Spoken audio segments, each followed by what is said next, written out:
Bonjour à tous, j'espère que vous allez bien. Aujourd'hui, on se retrouve dans une nouvelle vidéo où je vous partage mon bilan de lecture de janvier. Tout d'abord, j'ai commencé par la série de Romantasy d'Anatrice, Divine Darkness. Alors, c'est une série que j'ai beaucoup aimée, mais comme tous les bouquins d'Anatrice, voilà, je raffole de son écriture. Je vous le dis sans arrêt, mais vraiment, si jamais vous connaissez pas cet auteur, foncez, c'est pépite. Donc je vous lis le résumé du tome 1 bien sûr parce que je vais pas vous lire la suite, ça pourrait vous spoiler si jamais vous voulez commencer, sachant que les deux premiers se dévorent à une vitesse pas croyable, je vous préviens. Le tome 3 est un peu plus long, hein, vous voyez l'épaisseur du bouquin est un peu plus épaisse, parce que comme d'habitude Anatrice prend vraiment le temps de bien développer son histoire. Voilà, il n'y a pas de petits détails qui est mis de côté et ça c'est plutôt chouette. Donc le premier c'est une offrande de chair et de sang. Donc, Danae est la fougueuse princesse rebelle du royaume souterrain réservé aux humains hérétiques. Sous les florissantes contrées régies par les Phaedra, de puissantes divinités aussi vénérées que redoutées. Sun, dieu de la lumière, décide de se marier. Contre toute attente, il choisit pour épouse Danae. Or, son frère ennemi Night, dieu des ténèbres, vient de contrarier ce projet en séquestrant sa fiancée. Night pose à sa captive un ultimatum,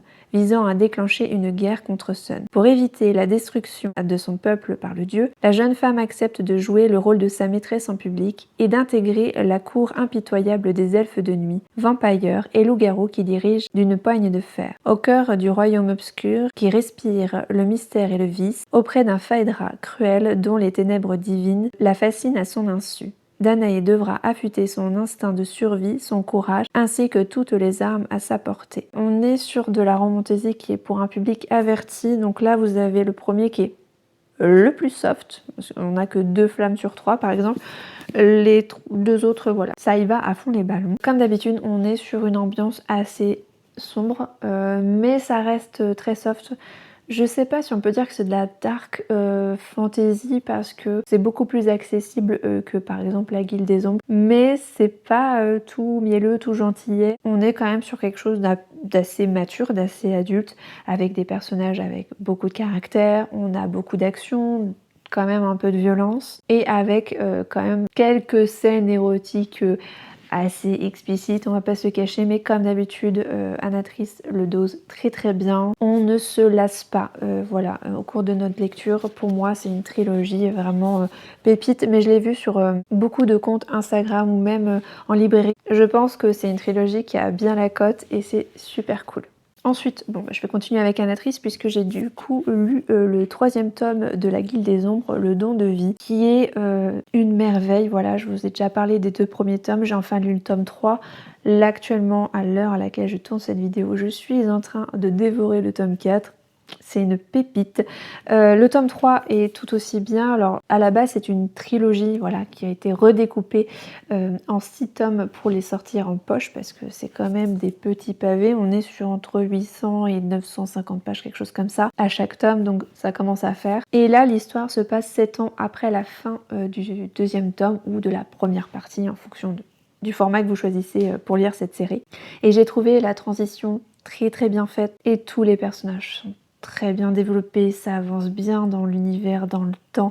Vraiment, c'est une série que je recommande à chaque fois, et pourtant à la base j'avais lu que les 2 premiers tomes. Là, je peux vous dire, je suis un peu plus avancée dans la série et vraiment c'est une dark fantasy. Alors, je tiens à préciser, c'est une dark fantasy, hein, mais qui est superbe. Vraiment, c'est un gros coup de cœur de l'année 2025, et je pense que je vais continuer sur cette année pour terminer cette série que j'aime beaucoup. Elle a vraiment une plume addictive et je pensais pas être autant surprise à m'attacher autant à cette histoire. Vraiment, c'est pépite. Si vous aimez la dark fantasy, hein, je précise, il y a également des scènes érotiques avec de la violence notamment, hein. On est sur quelque chose d'assez sombre, dans une ambiance très dure, très brutale, très froide. On est sur la Guilde des Ombres, en fait, en gros, c'est la Guilde des Assassins. On suit des personnages voilà, qui va évoluer dans ce milieu, donc c'est pas du tout léger. Par contre, en vrai, c'est assez fun parce que Anatrice, elle a un humour assez noir, assez décalé que j'aime beaucoup. Bref, elle a un univers bien à elle et encore une fois, une très bonne série, s'il vous plaît. Lisez-la, elle est trop bien cette série.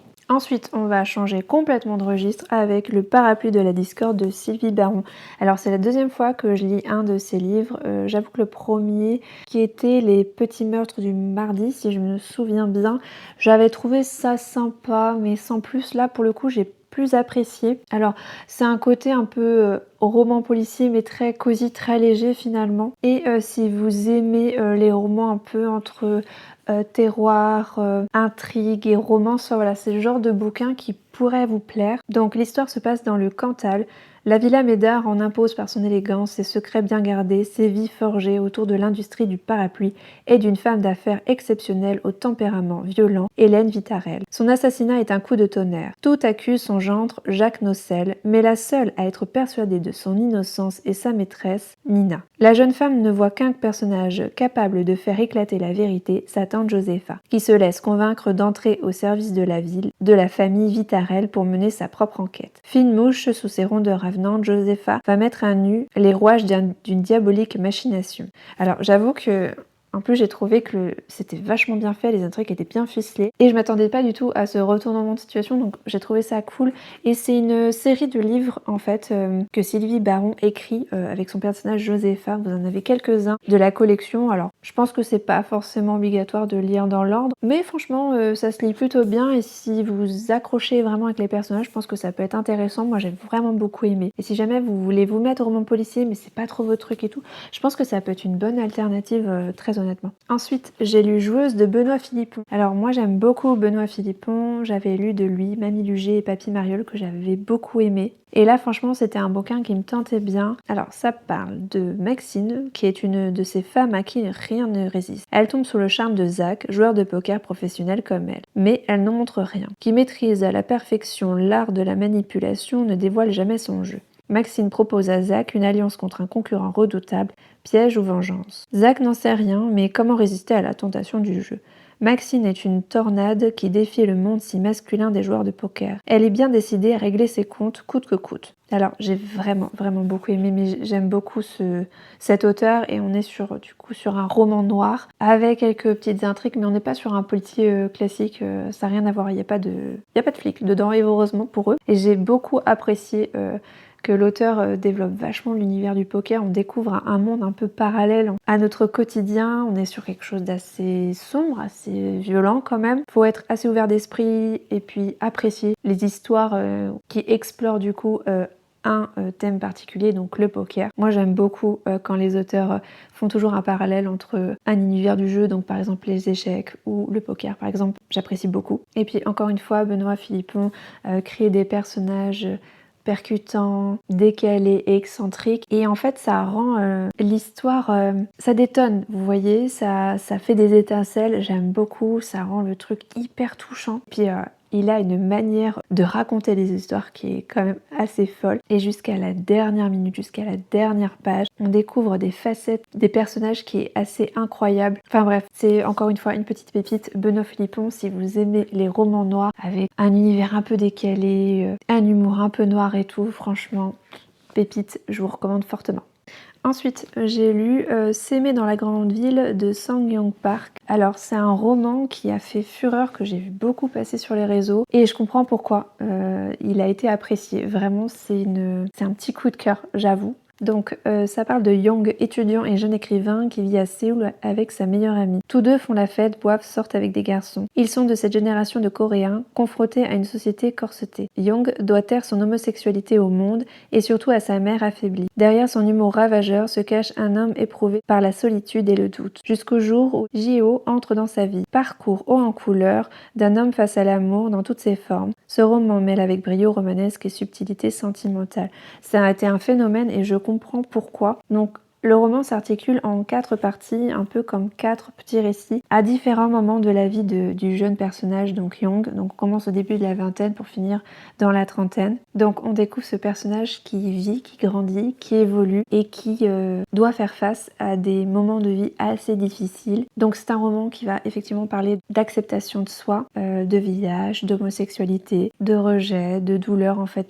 toutes ces choses qui font partie de la vie et qui est parfois très compliquée, mais avec une touche d'humour que j'ai beaucoup aimée. Alors c'est rigolo parce que on est dans une culture différente. La Corée du Sud est quand même différent par bien des aspects, mais en même temps j'avais presque l'impression d'avoir une mentalité finalement européenne, et donc je pense que beaucoup de personnes du monde entier en fait peut s'identifier au personnage de Young. Très honnêtement, c'est une petite pépite, vraiment j'ai beaucoup aimé. L'auteur a une plume touchante, sincère, attendrissante et très facile à lire. Voilà, pour un roman coréen, j'ai trouvé ça très très accessible. Si vous voulez vous mettre à la lecture asiatique, voilà, je vous ai déjà parlé de certains bouquins, mais je pense que celui-ci est très très facile à lire, et je pense que vous pourrez très facilement tomber amoureux de la plume de cet auteur. Ensuite, j'ai lu The Broken Vows de Katharina Mora, donc qui est le tome 4 du coup maintenant. Et alors, je vous avouerai que j'ai eu un peu peur parce que le tome 1, je l'ai trouvé sympa, mais j'étais un peu mitigée. Le tome 2, j'ai adoré, et le tome 3...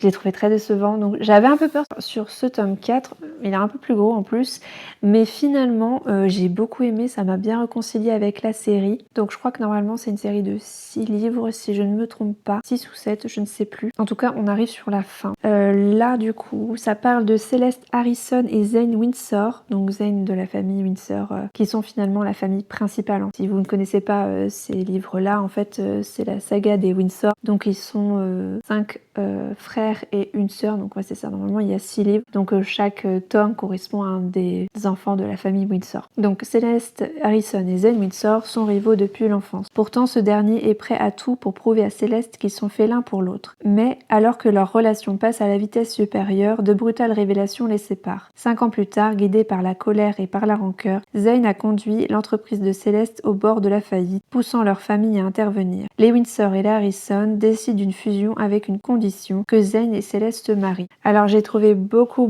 mieux écrit que les précédents. Le tome 2 était vraiment cool, le tome 3 vraiment c'était un peu compliqué. Après il y a eu un côté, alors je sais pas si c'est l'édition, la traduction ou quoi, je ne sais pas ce qui s'est passé, mais il y avait énormément de fautes d'orthographe, c'était un peu compliqué. Pareil, il y avait des termes assez vulgaires dans le 3 qui me fatiguaient à lire, vraiment quand il y en a trop c'est plus possible. Là il y en a encore, mais moins, donc c'était plus agréable à lire. Et j'ai trouvé ça cool que l'auteur fasse une partie sur le passé des deux personnages et une partie voilà au présent 5 ans plus tard. Il y a un petit mystère de savoir du pourquoi du comment dans la famille, entre la famille Harrison et Windsor, pourquoi ils sont ennemis. Ça n'a pas été expliqué là, donc mais j'espère que ça serait expliqué par la suite, ça serait plutôt cool. Je m'attendais pas à avoir des thèmes abordés assez particuliers. Je pensais notamment à l'érotomanie que j'ai découvert, je ne savais pas ce que c'était.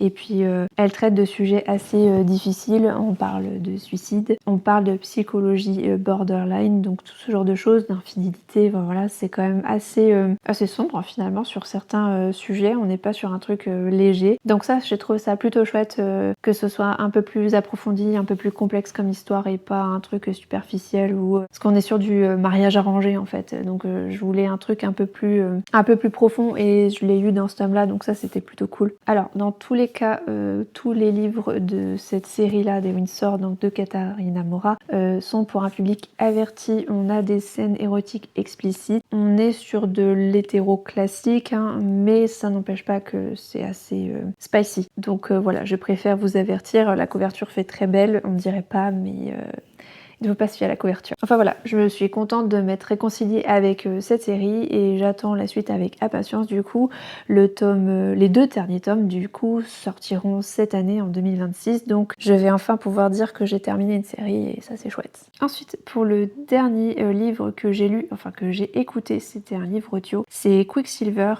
c'est le premier tome d'une série Faille et Alchimie qui est de Kali A. Donc j'ai pris mon ordi pour vous lire le résumé quand même, pour vous donner un petit peu un aperçu de ce premier tome que j'ai bien apprécié, quoi qu'on en dise, parce que c'est vrai qu'il y a eu tout un truc sur le fait que c'était quand même du vu et revu et revu. Je pense qu'en termes de romance, effectivement, c'est du revu et revu, mais en fait, comme beaucoup de romances en général et pas que dans la fantasy, hein. Par exemple, vous lisez de la romance historique, c'est quand même souvent les mêmes tropes qui sont utilisés. Bon là, effectivement, c'est quelque chose d'assez reconnu, mais l'univers, je l'ai trouvé quand même différent et assez original finalement. J'étais pas, on dirait un mélange de plusieurs choses en fait, et j'ai bien apprécié ma lecture, donc voilà, je me dis pourquoi pas, ça peut-être vous donner envie d'essayer. Alors j'avoue que à la base, le bouquin en lui-même même si le résumé me tentait bien, je trouvais la couverture pas très belle. Alors j'ai vu qu'entre temps ils en ont ressorti des versions un peu collector et du coup je me suis dit effectivement là ça a l'air très sympa. Je vois surtout là celui où il a la couverture blanche avec un jaspage avec des papillons, là je trouvais ça très joli. Bon maintenant à me le procurer je sais pas encore trop si je vais le faire, mais en tout cas c'est une série qui me tente bien et de mémoire il y a 4 tomes, donc ça reste une série pas trop longue, ça va, mais qui a l'air d'être bien exploitée aussi, bien développée, donc je pense que ça peut être intéressant. Je vous lis le résumé, hein, que ça vous donne un peu une idée pour ceux qui ont vu passer le titre mais qui ne savent pas de quoi ça parle. Dans le royaume désertique de Sylvaren, où l'eau est plus précieuse que l'or, Saeris Fenn survit en volant dans les réservoirs de la reine éternelle. Dotée de pouvoirs étranges qu'elle cache soigneusement, elle pense maîtriser sa vie de voleuse, jusqu'à ce que la garde royale l'attrape. Sur le point d'être exécutée, elle ouvre accidentellement un portail magique qui la projette dans un monde enneigé. Première humaine à fouler les terres d'Ivelia depuis un millénaire, Saeris se retrouve liée à Kingfisher, un redoutable guerrier fae. Passé énigmatique, attitude exécrable, charisme dévastateur, il compte utiliser les pouvoirs d'alchimiste de la jeune femme pour sauver son peuple d'une guerre ancestrale. Prise au piège, Saeris découvre que Kingfisher est à la fois son ravisseur et sa seule chance de rentrer chez elle, mais entre ce fae aux intentions obscures et elle naît une tension explosive. Elle le déteste autant qu'elle le désire et leur proximité ne fait qu'intensifier cette attraction dangereuse. Donc effectivement la romance, on va dire ça, est assez classique, mais franchement j'ai été surprise quand même des rebondissements jusqu'à la fin. Les personnages sont hyper attachants, franchement le personnage féminin, donc Saeris c'est une badass. Lui du coup il a un côté ténébreux, sombre et tout, enfin franchement c'est très attirant comme histoire. Et ce que j'ai bien aimé aussi c'est le personnage de Carrion qui me fait trop marrer, franchement j'ai trop adoré. J'aime bien quand il y a des touches d'humour comme ça, un petit peu décalage de l'histoire qui est très sombre, très dramatique en fait, et à côté voilà il y a des touches d'humour complètement décalées, moi j'aime bien ça. Alors bien sûr on est encore sur un roman avec des scènes érotiques explicites, on est pour un public averti, je préfère le préciser parce que la couverture fait très belle et très enfin en tout cas elle peut être très attirante pour les plus jeunes, mais voilà on est sur quelque chose de plus de 16 sans problème quoi, donc voilà juste faire attention à ça, mais sinon voilà c'était un premier tome très sympa à lire et puis j'ai bien envie de découvrir la suite. Alors je sais que le tome 2 est sorti du coup en anglais. Je pense que le temps de traduction on aura peut-être d'ici fin d'année en français, j'espère en tout cas. Voilà, je crois que j'ai fait le tour des livres que j'ai lus au mois de janvier, donc il y en a eu pas mal, j'avoue, j'ai été assez efficace, on va dire ça comme ça. Après, comme je vous dis, il y a des romans qui se lisent très très facilement et en 2 soirées, c'est déjà lu, déjà dévoré. Je n'ai eu aucune déception, donc ça c'était plutôt cool, j'ai eu que des bonnes découvertes. J'espère en tout cas que cette vidéo vous aura plu, qu'elle vous aura peut-être donné des idées de lecture, encore une fois. N'hésitez pas à me le dire en commentaire. Moi je vous dis à très bientôt dans une prochaine vidéo, prenez soin de vous, bye!